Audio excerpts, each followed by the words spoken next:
Alright, so this is a project I got going on. I don't even know if I mentioned it or not. This, if you notice, this looks extremely similar to the roller mill I have on the wall. It's because it's identical almost to the mill I have on the wall. I bought this, well, not even a month ago. I haven't had much time to work on it.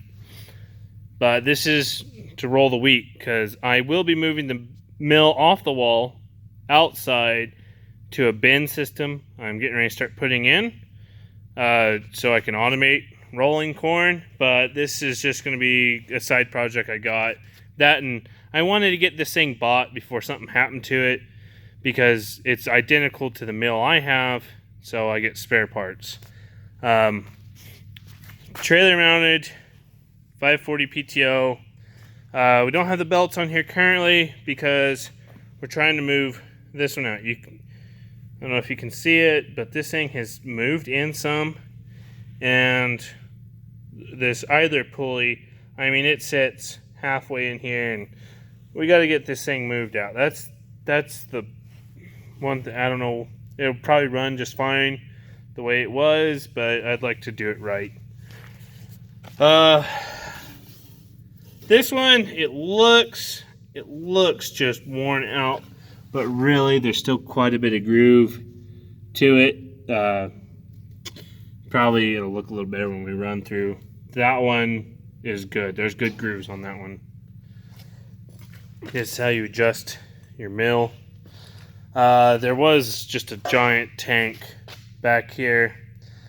I was going to take this and cut this and cap it. This is for adding like feed additives, but I'm seriously in a hurry to get this thing done. I thought I was going to have it done the other day, and so I just did that. Probably long term, I'll take this and put just a regular tube through there, because the bottom of this one, I did not know the holes were as bad as they are in it. There is some holes in the bottom of that tubing. So that'll have to be fixed, but I need hopefully to get this thing going this week. This is something I already had. I built this for unloading, for grain augers. I was going to build a pan back here anyway. Just bought a bearing to put on this. Extended the frame out here. Long term, I'll probably take this off and build a sweep pipe through here. That's on the floor. What this is for is that auger here. So this is a 11-foot auger. This will go back there. It will be mounted to carry this grain away. You guys got to understand where I live. There is not anything for like farm stores at all, especially where I live. 45 miles away, there's like one farm store that's halfway decent, and it's still, you can't even get hardly anything. So I want to go to a hydraulic motor here, but because I know there's grain augers everywhere. Ted, I know you're going to see this. Ted, you've got one with hydraulic motor. I need a hydraulic motor here. Short term, I'm going to hardwire this with Romex till about halfway, put a box in, put a light switch on it. That way it's easy to turn on and off. And then I'll hardwire the end of an extension cord.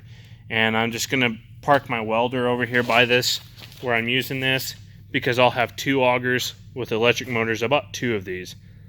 I bought two of these augers for the price of what they want for one outfit wanted for one of these. So I'm going to have one auger going in and one auger coming out, and I'm just going to have to run them off my welder for now. But that's why I'd like the hydraulic motor on this, because I could hook the hydraulic motor to my tractor and auger away that way. But yeah, that's what's going on. That will be mounted to the back of this mill. And that's why I want that thing at an angle, because long term, I want to be able to just sweep that auger back and forth and you know, just be able to move the pile and not move the mill, because I'm going to leave this thing like this as long as possible. You know, I don't want to take it apart if I don't have to. I'd actually just like to buy a couple of these just for the parts. If you price new roller mills, you know why. This is a wetmore mill, but that'll come back here. It'll sit up on here. This is for that wheat, because we've got to process that wheat, and I haven't used that much of it, and so I want to process what I do have. That's my parts washer my wife got me for Christmas. That's when you know you get the cool gifts for Christmas. Got a parts washer. I honestly don't know how to take that.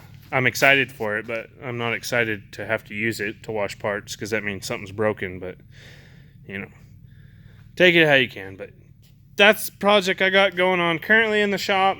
That's our cattle sprayer, in case someone was wondering. But hopefully this thing will be out of here by the end of this week rolling.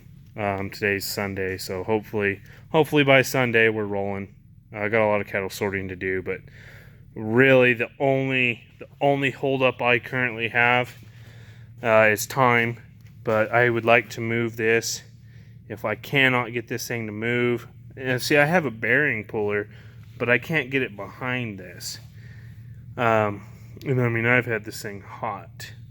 But you have to be very careful, because if you pry back here, you'll break this, and that's the big issue is snapping that thing. Because if that thing breaks, and then I'm in for it. But you know, it is what it is. If I have to run it like it is, I'll run it like it is, and then change. But and that won't take, you know, an hour to do.